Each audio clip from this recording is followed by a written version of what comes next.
दोस्तों, नमस्ते। Welcome to my channel. तो ये जो मेरी नानी का घर किताब थी, अब आप भी जानने के लिए उत्सुक होंगे कि ये नानी का घर है तो है कहाँ। तो मैं आपको अपने नानी के घर के बारे में बता देती हूँ, ये कहाँ पर है और कैसा है।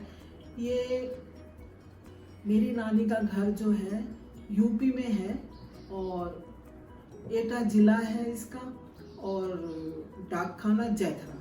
ये एड्रेस मुझे इसलिए याद है क्योंकि मैं अक्सर नानी को चिट्ठी लिखती थी, तो इसलिए मुझे अभी तक ये एड्रेस याद है। और जैथरा के पास ही गांव का नाम है बमौरा। तो ये जो बमौरा गांव है, मैं आपको बताऊं, बहुत ही छोटा सा खूबसूरत सा गांव है। इसके आसपास जामुन के पेड़ हैं, अमरूद के पेड़ हैं और बड़े बड़े नीम के पेड़ हैं। उसके पास ही एक छोटी सी तालाब है, या छोटा सा आप तलैया भी बोल सकते हो, जहाँ पे अक्सर लोग सवेरे सवेरे जाया करते थे घूमने के लिए। और एक छोटा सा मंदिर है, मंदिर कह सकते हैं, लेकिन वहाँ पे मूर्तियाँ कुछ नहीं है। ऐसे ही पत्थर के थोड़े से रखे हुए हैं दो चार, और एक चबूतरा सा बना हुआ है। तो उस टाइम में ऐसे ही था। और हमारे जो नानी का घर था, उसके घर के बाहर ही एक बड़ा सा कुआं था।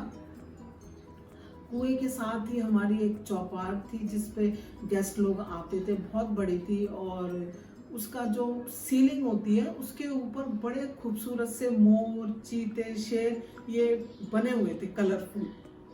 और गेट के ऊपर भी ऐसे ही कुछ बना हुआ था, चीते वीते टाइप से ना, बड़ा रंगीन था वो जो हमारा गेस्ट हाउस था।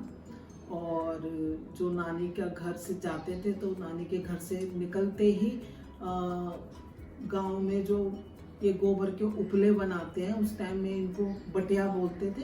तो वो बहुत सारे बटिया लाइन से बने हुए थे, और जब हम जाते थे तो उसमें वो उग जाते थे, ये मशरूम टाइप से कभी कभी। तो बड़ा इंजॉय करते थे हम देख के उनको, और उठा के भी लाते थे। और कई बार बड़ी खूबसूरत सी चीज़ें मिल जाती थी। एक बार तो मुझे दोस्तों चिड़िया का अंडा मिला, वो जो है बिल्कुल स्काई ब्लू कलर का था। तो हम उसको घर पे ले आए, ऐसे ही उसको घर पे रखा कि इसमें से नीले रंग की चिड़िया निकलेगी, लेकिन वो आज तक नहीं निकली होगी चिड़िया। और ऐसी छोटी छोटी जो चिड़िया होती थी, बड़ी खूबसूरत सी, आजकल वो नहीं दिखती है, उस टाइम में दिखती थी बहुत चिड़िया। और बटिया के ऊपर ये तोरी घिया की जो बेल होती है वो हो जाती थी उसके ऊपर।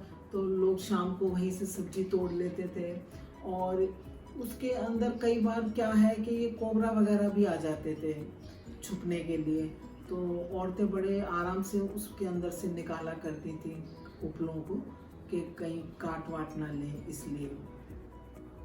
और जो कुआं था, तो कुएं के ऊपर एक पहिया सा लगा रहता है जिसमें डोरी डाल के खींचते हैं। तो उसमें एक बाल्टी और एक रस्सी परमानेंट रहती थी, कि कोई भी जाए और उसमें से पानी पी ले, और वो वहीं रखी रहती थी। बाहर के भी लोग आते जाते और लोग पानी पीने के लिए आ जाते थे, तो ऐसा वहाँ इंतजाम कर रखा था।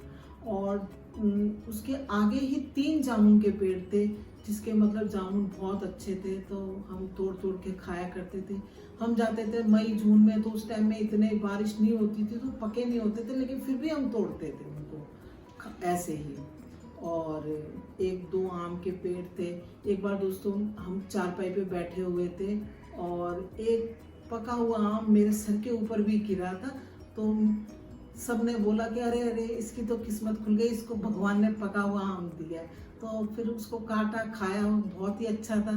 तो ऐसी कुछ कुछ यादें हैं जो गांव की, वो अभी तक मेरे मन में हैं, और मुझे अच्छा लगता है जब भी मैं उनको याद करती हूँ। तो मेरा मन जो है वो बिल्कुल बचपन की तरह हो जाता है, और वो चीज़ें याद करके दिल में एक नई एनर्जी सी आ जाती है, पॉजिटिव एनर्जी आ जाती है, जो आजकल के रिश्तों में शायद मिलना मुश्किल होती है।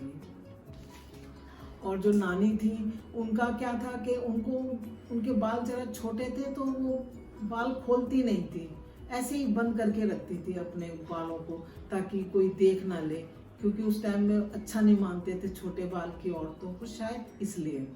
और जो नानी की एक वो कुटिया होती है, वो जो खुद ही बनाती थी उसको, और खुद ही उसमें सामान रखती थी। तो उसमें इतने प्यारे प्यारे सामान होते थे, आज उनको याद करके बड़ा मन करता है कि उसमें क्या क्या होता था। ये सारी मैंने सारी यादें अपनी किताब में ही लिखी हैं। तो दोस्तों इसको पढ़िएगा ज़रूर आप, और आप मेरे को अपने एड्रेस भेजना, मैं आपको फ्री में ये किताबें भेजूंगी। मैंने सोच रखा है कि मैं 15-20 किताबें आप लोगों को फ्री में दूंगी। आप जो मेरा ईमेल एड्रेस है वो डिस्क्रिप्शन बॉक्स में है, और आप देख के आप मेरे को भेजिए, मैं आपको बुक्स भेजूंगी और आप पढ़िएगा ज़रूर, आपको बहुत अच्छा लगेगा। धन्यवाद।